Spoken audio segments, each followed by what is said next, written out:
நமஸ்தே, நான் ராணிகண்ணன் பேசுகிறேன். Bigg Boss Tamil season 10 commoner செலெக்ஷனோட எபிசோட் 4 இன்றைக்கி நம்ம பார்க்க போகிறோம். ஓகே, இந்த கண்டஸ்டன்ஸ் வந்து உள்ளே போகிறதுக்கு முன்னே இவங்க ஓவியா வருவாங்க. கண்டஸ்டன்ஸ் இருக்கிற இடத்துக்கு வந்துட்டு எல்லாம் கூலாக விளையாடுங்க, டென்ஷன்லாம் இல்லை, டாஸ்க்கை நல்லா பண்ணுங்கள், அவ்வளோதான், பி கூல்னு சொல்லிட்டு போவாங்க. இவங்களுக்கு முதல்ல அட்வைஸ் பண்ணுறதுக்கு முன்னே கண்டஸ்டன்ஸ்க்கு இந்த பிக் பாஸ் வந்து ஜட்ஜஸ்க்கு முதல்ல ட்ரைனிங் எடுக்கணும். நிஜமாகவேங்க ஆரி கொஞ்சம் சென்சிபிளாக கொஸ்டின் கேட்குறாரு, ஆனால் ரொம்ப லென்த்தியாக கேட்குறாரு. அவருக்கு பிடிச்சவங்கக்கிட்ட ஒரு மாதிரி, பிடிக்காதவங்கக்கிட்ட ஒரு மாதிரி. அது எப்படி உடனே அவங்களுக்கு அவரை பற்றி தெரியும் அப்படின்னு கேட்குறீங்களா?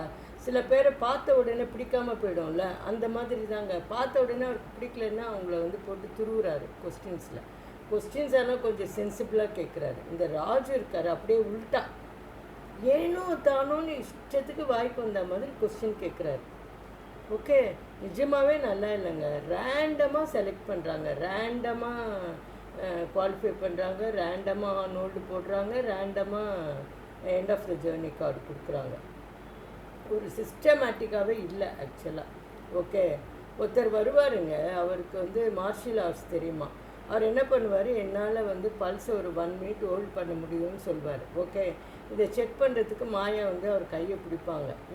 இதை பார்த்து ராஜு பயந்துருவார், ஐயோ கையை விட்டுரு போயிட போகிறாரு அப்படின்னு சொல்லிட்டு அவரே ரிஜெக்ட் பண்ணிடுவாங்க. ஈவன் ஆன் ஹோல்டு கூட கொடுக்க மாட்டாங்க.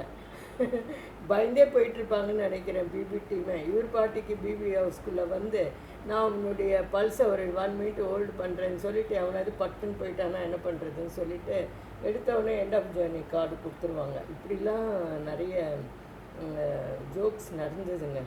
இது வந்து நல்லாவே இல்லை ஆக்சுவலி. நிஜமாகவே பிபி டீம் வந்து 3 ஜட்ஜஸ்க்கும் ட்ரைனிங் கொடுக்கணும். என்ன மாதிரி கொஸ்டின்ஸ் கேட்கணும், எப்படி கேட்கணும், எப்படி வந்து கண்டஸ்டன்ஸை ரிசீவ் பண்ணணும் அப்படின்னு சொல்லிட்டு. ஒரு கண்டஸ்டண்ட்டுக்கு ஒன்றுமே கேட்கல, ஆனால் எண்ட் ஆஃப் த ஜேர்னி கொடுத்துட்டேன். ஓவியா வந்து எல்லாருக்கிட்டையும் நல்லபடியாக பேர் எடுக்கணும், நம்ம பேருக்கு எடுத்துக்கக்கூடாது, லவ்வபிள் லேடின்னு சொல்லி பேர் எடுக்கணும்னு சொல்லிட்டு எல்லாருக்கிட்டையும் சிரிச்சு பேசுகிறாங்க. ஓகே, இப்படி தாங்க போச்சு. எல்லாருக்கிட்டையும் இண்டிவிஜுவலாக பேசினாங்களா? அதுவும் இல்லை, திடீர்னு பேராக கூப்பிட்டாங்க. அவங்களா நினச்சா இண்டிவிஜுவலாக கூப்பிட்றாங்க, அவங்களா நினச்சா பேராக கூப்பிட்றாங்க, அவங்களா நினச்சா டாஸ்க் கொடுக்குறாங்க, அவங்களா நினச்சா ஒரு டாஸ்க்குமே கொடுக்கல. ஒரு லேடியை ஜஸ்ட் அவங்கள இன்ட்ரடியூஸ் பண்ணாங்க, அப்படியே அவங்க வந்து எண்ட் ஆஃப் த ஜேர்னின்னு சொல்லிட்டாங்க. இப்படிலாம் பண்ணுறாங்கங்க. நிஜமாக நான் சொல்கிறேன், பிபி டீம் வந்து ஒரு செட் ஆஃப் கொஸ்டின்ஸை கொடுக்கணும் ஜட்ஜஸ்கிட்ட, அவங்கள நல்லபடியாக ட்ரெயின் பண்ணி அனுப்பணும், அட்லீஸ்ட் ப்ராம்ப்டாவது பண்ணணுங்க. அது கூட இல்லைங்க. ஆனால் மாயா இதில் ஸ்கோர் பண்ணுறாங்கங்க. அவங்க சீசனில் அவங்க பேர் கெட்டு போச்சுல்ல, அதெல்லாம் அவங்க வந்து புரட்டி போட்டு நல்ல ஆக்டிங் பண்ணுறாங்க. அவங்களுக்கு நல்ல பேர் கிடச்சிரும் கடைசியில். அந்த 3 ஜட்ஜஸை விட கிடச்சா ஒன்றும் தப்பு இல்லை வச்சுக்கோங்களேன். அவங்க பேர் கெட்டு போனதுக்கு அதை காம்பன்சேட் பண்ணுறாங்கன்னு வச்சுக்கலாம். 3 ஜட்ஜஸ் கூட ஓரளவுக்கு கான்சன்ட்ரேட் பண்ணணுங்க. ஓகே, கொஞ்சம் பிக் பாஸ் டீம் கொஞ்சம் கவனிச்சுக்கோங்க, அவங்கள ட்ரெயின் பண்ணி அனுப்புங்க 3 பேரையும், சரிங்களா? இன்றைக்கி மொத்தம் வந்து 10 பேர் வந்தாங்க. 10 பேரில் வந்து ஒரே ஒரு லேடி தான் குவாலிஃபை ஆனாங்க. 5 பேர் வந்து ஆன் ஹோல்டில் போனாங்க, 4 பேர் வந்து end of the journey card வாங்கிட்டு வெளியே போயிட்டாங்க. ஸோ இதோட இன்னி எபிசோட் முடிஞ்சுதுங்க. நான் டெய்லி காமனர் செலெக்ஷன் ரிவ்யூ போடுறேன், மறக்காமல் பாருங்கள், மறக்காமல் சப்ஸ்கிரைப் பண்ணுங்கள். ஆனால் ஈச் அண்ட் எவ்ரி இண்டிவிஜுவலை பற்றி நான் பேசுகிறதே இல்லைங்க, இட்ஸ் வேஸ்ட் ஆஃப் டைம்.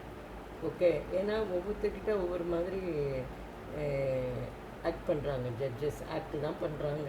அதனால் இட்ஸ் நாட் குட். அந்த கான்செப்டை எனக்கு பிடிக்கல. ஓகே, நாளைக்கு எபிசோட் 5ல் உங்கள் எல்லோரையும் மீட் பண்ணுறேன். Until then bye, thank you.